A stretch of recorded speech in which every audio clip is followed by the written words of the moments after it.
एक बार से फिर श्याम किशन तड़का आप अपने दर्शकों को और श्रोताओं को का स्वागत करती है। आज मैं पापा कुशा एकादशी के बारे में बताऊंगी, उसके व्रत नियम और कथा के बारे में। इसका पापा कुशा नाम क्यों पड़ा, पापों में अंकुश लगाने के, तो उसके बारे में मैं बताऊंगी। तो ये अश्विनी मास की शुक्ल पक्ष में जो एकादशी होती है उसका पापा अंकुशा एकादशी, मतलब पापों में अंकुश लगाने की एकादशी का ये नाम पड़ा, पापा अंकुशा एकादशी। तो ये कैसे, तो एक बार इसकी कथा ये है कि एक बार धर्मराज युधिष्ठिर ने भगवान कृष्ण से यह पूछा कि हे प्रभु, आप ये बताइए कि ऐसा कौन सा व्रत है जिसके करने से सभी पाप नष्ट हो जाए, हमारे पितृ भी मोक्ष को प्राप्त करें और आरोग्य से भी हमें मुक्ति मिले, ऐसा कौन सा व्रत है, आप सुनाइए। तो भगवान श्री कृष्ण बोलते हैं, हे धर्मराज, आपने जो प्रश्न, बहुत अच्छा प्रश्न किया है, इसके बारे में बताऊंगा। ये अश्विनी मास की शुक्ल पक्ष की जो एकादशी है वो पापा अंकुशा एकादशी है, पापों का अंकुश लगाने की है। तो इस एकादशी का जो भी व्रत करता है, नियमों से पालन करता है, तो उसको सभी व्रतों से हजारों गुना पुण्य की प्राप्ति होती है। तो ये इसकी कथा, ये धर्मराज, तो इसकी कथा ये है कि एक पापा नाम का हाथी था जिसको अंकुश लगाने के लिए महावत ने अंकुश लगाया उसी दिन, तो पापा कुशा एकादशी के नाम से जानी जाती है।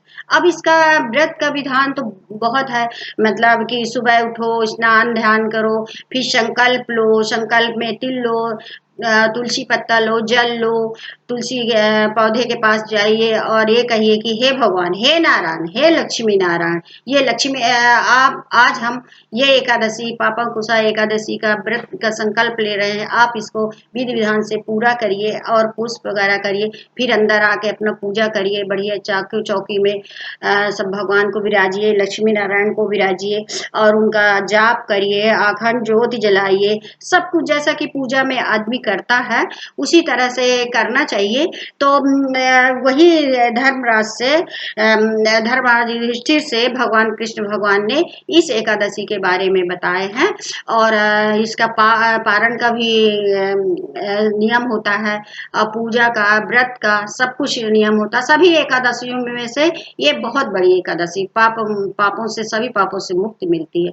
और सभी व्रतों में से हमने बताया कि सबसे अच्छा व्रत एकादशी का माना जाता है कि हे प्रभु नारायण, लक्ष्मी नारायण स्वयं ही इस चीज का निवारण किए हैं और सब कुछ बताए हैं। सभी एकादशियों में अलग अलग कथाएं हैं जो कि मैं डाल भी देती हूँ, आप देखिए एक बार जरूर और इसका व्रत करिए और पूजा करिए और भोग लगाइए। इस दिन के कोई भी एकादशी में कोशिश करिए कि अन्न नहीं खाना पड़े, फल फूल खाइए और फल फूल खाइए, अन्न का दान मत दीजिए, पैसे दक्षिणा पुष्प फल फल का दान कीजिए और पूजा पंडितों को, गरीबों को, गौ माता की पूजा करिए। मेरे यहाँ तो सुबह सुबह गौ माता 2-3 आके खा के चली गई, मेरे तो डेली है, वो अपने आप आती है, मैं रखी नहीं हूँ उनको, और उनकी पूजा करिए और उनको खिलाया। इसी तरह इस व्रत का पूजन विधि करना चाहिए। पूजा जैसे आप घर की पूजा करते हो वैसे भगवान नारायण, लक्ष्मी नारायण को बैठाइए और पूजा करिए, उनका ओम नम ओम ओम हरि ओम हरि ओम, हे लक्ष्मी नारायण, ओम लक्ष्मी नारायण का जाप करिए, ओम नमो भगवते वासुदेव, ओम नमो भगवते वासुदेव।